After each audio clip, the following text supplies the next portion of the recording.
All right, Harvey Milk, the first openly gay elected politician in the US. He started his campaign like this.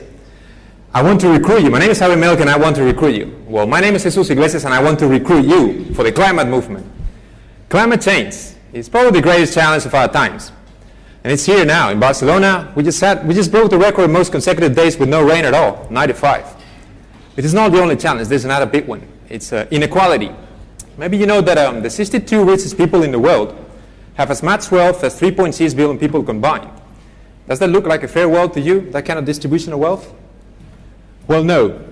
But you might be wondering, what's the connection between climate change and inequality, right? Well, yeah, there is a connection. First, in history, historically, it's been us, the rich countries, Europe and the US, who actually are responsible for the majority of CO2 emissions into the atmosphere. So history is going to blame us for climate change, and it's right. Secondly, Naomi Klein, a legendary climate activist, she was here in Barcelona not long ago. Naomi, please come to stage. She's there, all right, middle of the picture. She says it very clearly, it's capitalism versus the climate. It's capitalist lifestyles that are actually wrecking the planet into pieces. So we are to blame as well as individuals.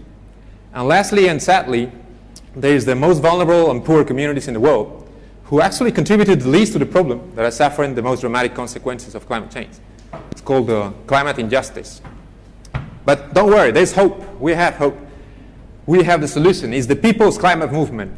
We, the people, have to be part of the solution. A solution for the climate, yes, but also a solution that brings about justice, opportunity, and peace. Peace for everybody, yeah. The climate movement is a peace movement, peaceful movement. So, and this is how we made it happen. In Paris last December, maybe you remember that, what happened in Paris last December, the City of Light. We reached the Paris Agreement because of all of us, we got together and demanded real action from our leaders. And they listened to us. I was fortunate enough to be part of this. I was in Paris at the time, and I can tell you it was magical. I remember the demonstrations all over the city, the negotiations, very hard negotiations among the 195 countries, really difficult. And I remember especially the moment the NGOs broke into the main hall of the negotiations and started marching and chanting, climate justice, climate justice. I started crying at that time. It was amazing. And yes, what we need to save the world is two ingredients. We need innovation and cooperation. And we've done this before in space. The International Space Station is an amazing example of successful international cooperation. It works. I mean, it's unbelievable with all these nations together.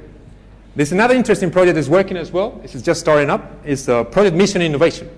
With more than 20 countries already involved, they are accelerating dramatically investment and innovation in clean energy and clean technology.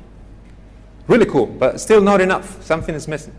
What is it? What we need is a political revolution all over the world. With young people, poor people, middle class people, everybody, we have to stand for our rights and stand for our climate and say, hey, we do care. And this is happening in America, Greece, Madrid, Barcelona. It's happening. So how do we go about building this common future?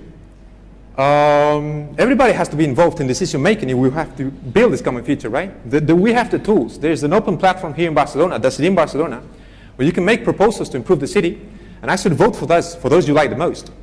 Really cool, real democracy. And it's not only there. The cooperation mentality is about sharing, and we can share everywhere. We can share in our lives, co-housing. We can share our work, co-working. We can even share food in ecological consumer cooperatives, where ecological local food from here, from Barcelona. And there are alternatives everywhere. It's not only here. You have alternatives of clean energy cooperatives, Som Energia, financial cooperatives, COP57, even telecom cooperatives, Eticom. Did you know that your phone company can be ethical? It can be even friendly, phone company friendly. My goodness, I want that. There's more we can do. We can be entrepreneurs, right? Like this guy. Well, no, not quite like this guy. This is not about building the iPhone 200 whatever. I'm sorry, Steve. This is about making the world a better place, for goodness sake. So the kind of role models we're looking for are the ecopreneurs, right? People that are solving environmental challenges, like climate change, creating value for their communities, and at the same time making a living out of that, a decent living. So how cool is that? Well, let's get into the practice. Let me show you some real examples from Barcelona, ecopreneurs from Barcelona. We have Vana Pedal. Vana Pedal is a cool transportation company on cargo bikes. We have Apadrina un Olivo. They're just recovering olive trees to preserve biodiversity. La Colmena, que dice sí, really cool one. Eco markets, weekly eco markets. So you want to be like them? Well, let me show you a business opportunity right here. It's the community solar revolution. Solar energy is just booming right now. The costs are plummeting and the power installed is skyrocketing. So now we can help every community on this earth to own a little piece of the sun and consume energy responsibly. So what I suggest is just let's be like the Jedis of the climate, right? And let's do it for our children. Thank you very much, everybody.